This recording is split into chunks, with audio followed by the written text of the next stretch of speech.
Assalamualaikum warahmatullahi wabarakatuh. Perkenalkan, nama saya Renaldi, program studi teknologi pendidikan semester 6. Nah baik, pada kali ini saya akan menjelaskan tentang rancangan pengembangan bahan ajar mode ADI. Nah yang pertama saya akan sedikit menjelaskan tentang penelitian model ADI dalam mendesain sistem instruksional menggunakan pendekatan sistem. Esensi dari pendekatan sistem adalah membagi proses perencanaan pembelajaran ke beberapa langkah untuk mengatur langkah-langkah ke dalam urutan-urutan logis, kemudian menggunakan output dari setiap langkah-langkah sebagai input pada langkah berikutnya. Nah, yang pertama saya akan juga menjelaskan tentang analisis.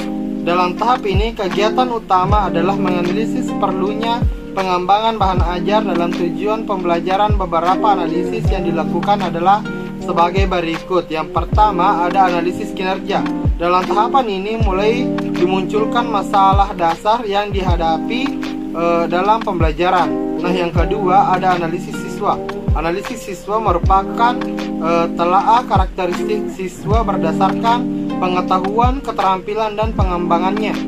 Nah yang ketiga ada analisis fakta, konsep, prinsip, dan prosedur materi pembelajaran. Analisis materi berkenaan dengan fakta, konsep, prinsip, dan prosedur merupakan bentuk identifikasi terhadap materi agar relevan dengan pengembangan bahan ajar dalam pembelajaran. Dalam tahap ini analisis dilakukan dengan metode studi pustaka. Tujuan analisis fakta, konsep, prinsip, dan prosedur materi pembelajaran adalah untuk mengidentifikasi. Nah, yang keempat ada analisis tujuan pembelajaran. Analisis tujuan pembelajaran merupakan langkah diperlukan untuk menentukan kemampuan atau kompetensi yang perlu dimiliki oleh siswa. Nah, yang kedua saya akan menjelaskan tentang desain. Tahapan desain meliputi beberapa pencapaian pengembangan bahan ajar, diantaranya meliputi beberapa kegiatan sebagai berikut.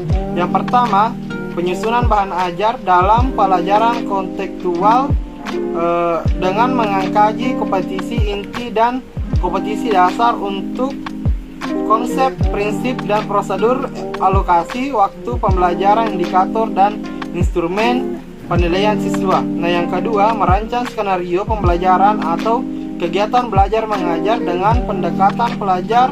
Nah yang ketiga ada pemilihan kompetensi bahan ajar. Keempat, perancangan awal perangkat pembelajaran yang didasarkan pada kompetensi mata pelajaran.